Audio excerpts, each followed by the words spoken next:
I've seen so many people reporting to me or saying that they've been considered a spammer just by putting a post on Google Business Profile. In fact, I've even been rejected myself when I put a post on there. And that can just be not just posts with images, but even posts with videos. And let's face it, it's so confusing because Google just keeps changing those goalposts.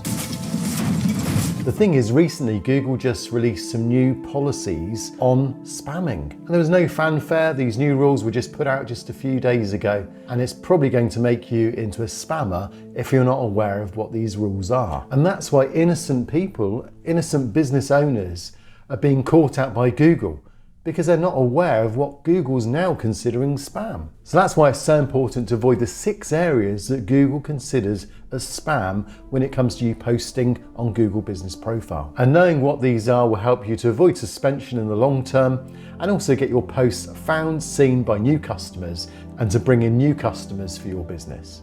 I'll also show you ways in which I get my posts clicked on to get new customers too. So by the time you finish watching this video, you'll be more confident in doing your next post and you'll know what to do and how to avoid being caught in those spam filters. So what's just happened with Google's policy? Well, as you can see here, if you go to Google's guidelines on how to avoid spam, you notice you've got a list here of the 6 things that they consider spam.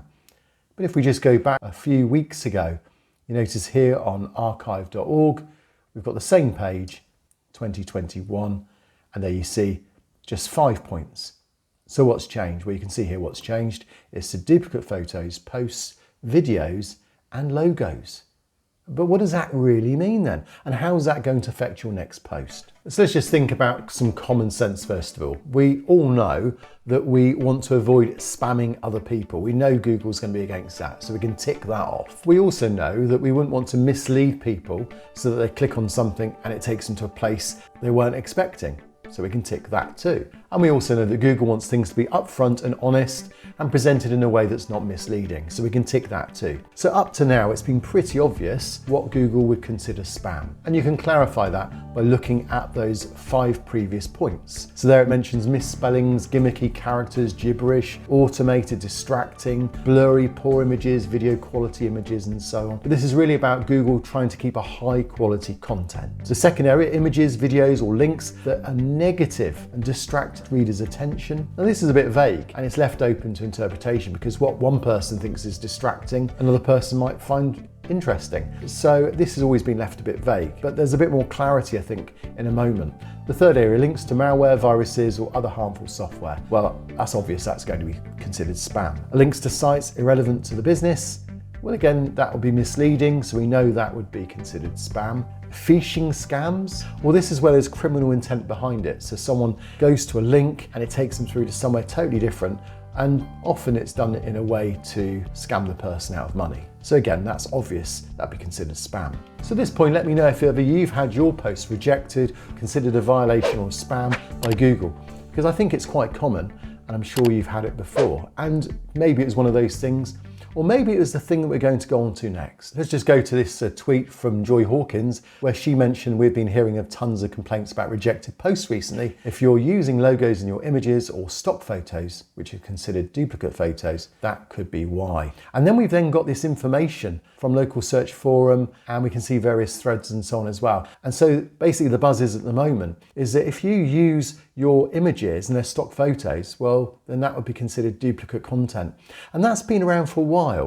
And I can show you why that's been around for a while, because also just looking at a post here that was a few months ago, so this is back in June, you notice here that a person was breaking the guidelines, violating the guidelines by putting a post up. And all they did was have this image here, how does water hurt my chimney? And a couple of various ones there were mentioned. But you notice when you do a search on Google, Google was already aware that that was stock images being used. And this is the challenge, is that Google now for some time has been looking at anything that's stock, any icons that are reused.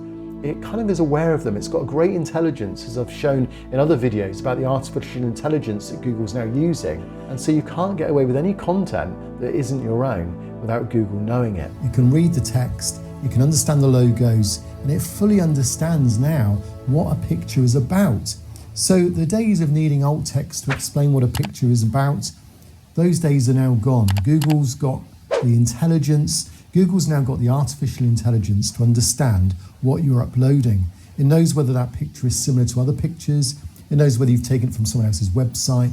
It knows even if it's a stock photo. And so that's the problem, that without knowing it now, you could be breaking Google's policies and you could be considered a spammer.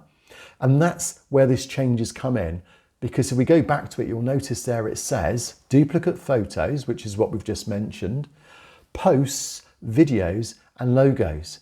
And there's more to it than just replicating your image from, say, stock photos, but it could be now down to things like even using your logo again and again and again, watermarked over, say, your photos. So you might take a genuine photo of your office and put the logo over it. Well, that could now possibly be considered duplicate content because of your logo. And this is where I think people are finding a rejection on their posts. They're genuinely doing decent posts with their own photos, but because the icon or their logo is on there, that may well then flag the spam filters. And the trouble is most of the flagging is done by automation. So it's done by robots, AI. It's not done by human beings.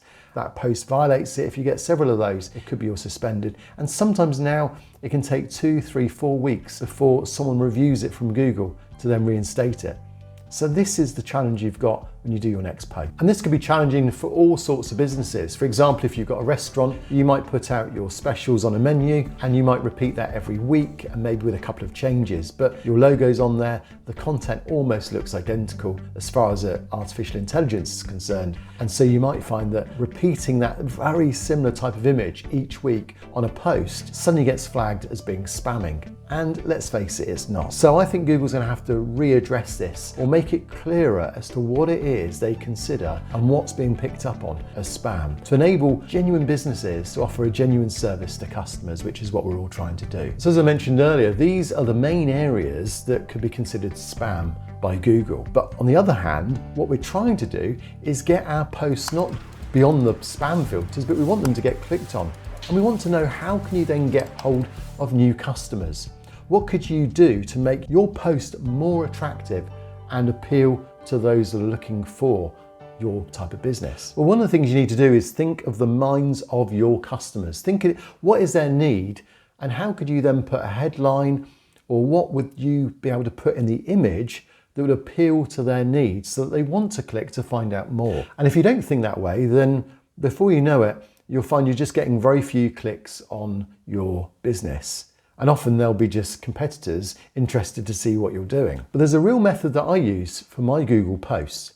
Now you really need to see that video here, because there I actually write a post for you, show you why I do it, what keywords I'm using, how I go about it, and you can follow it all the way through, and then you can replicate it for your business so that you get more customers on your next post. So I'll see you on that video.